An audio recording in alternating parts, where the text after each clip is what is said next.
महिला आर्थिक विकास महामंडळाच्या कंत्राटी कर्मचारी महिलांनी आज अमरावतीमध्ये जर आपण पाहिलं तर धरणे आंदोलन आणि मोर्चा काढलेला आहे। आपण बघू शकतो जिल्हाधिकारी कार्यालयावर हा मोर्चा धडकलेला आहे। अनेक मागण्या ज्या आहेत आपण पाहिलेल्या आहेत।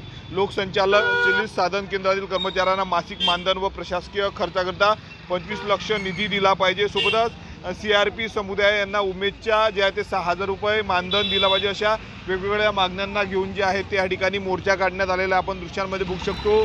संपूर्ण महिला ज्या आहेत त्या अमरावतीमध्ये दाखल झालेल्या आहेत। अमरावती जिल्ह्यातल्या कानाकोपऱ्यामधून आणि या ठिकाणी मोर्चा जो आहे तो या महिलांनी काढलेला आहे। काही आंदोलक महिला आहेत त्यांच्याशी आपण बोलणार आहोत। नेमक्या त्यांच्या काय मागण्या आहेत, काय सांगणार, काय मागण्या तुम्ही मोर्चा काढलेला आहे? इकडनं आहे ना आमचे जे लोकसंचालित साधन केंद्र आहे ते पूर्ण 14 तालुक्यामध्ये गेल्या 20-25 वर्षापासून काम करत आहे।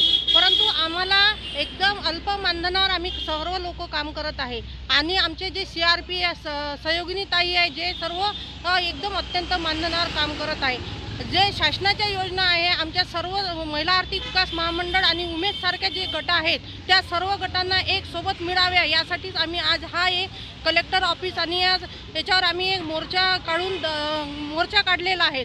आमच्या ज्या आहेत जे सर्व CRP ताई आहे यांना एक तर अत्यल्प 550 रुपये मानधन मिळते आणि त्याच याच्यामध्ये हे जे उमेद अभियान आहे जे पंचायत समिती अंतर्गत केंद्र शासनाच्या अंडरमध्ये काम करते त्यांना 6000 रुपये दिले जाते। मग हा जो दुजाभाव आहे हा कशा प्रकारे आम्हाला हे याचा जाब आम्हाला शासनाला विचारायचा आहे। सोबतच जे आमच्यावाले आहे की आमचे गट हे गेल्या 25 वर्षापासून आम्ही स्थापन केलेले आहे त्यांना सुद्धा 60% जो परतावा व्याजाचा परतावा आहे तो सुद्धा आम्हाला मिळत नाही आहे। हे सुद्धा एक मागणी आमच्या या आज मोर्चामध्ये आम्ही सामील केलेली आहे। सोबतच जेवढ्या काही उमेद अभियानच्या मागण्या मान्य नाही झाल्या तर पुढची काय भूमिका असणार? आमचं हे जे आम्ही आंदोलन आहे हे आमच्या जोपर्यंत मागण्या आमच्या पूर्ण होणार नाही तोपर्यंत आमचं हे कायमस्वरूपी राहणारच आहे। शासनाला आम्हाला या दोन्ही याच्यामध्ये जो दुजाभाव करत आहे हे आम्हाला न्याय मिळेपर्यंत आमचं हे आंदोलन सुरूच राहणार आहे।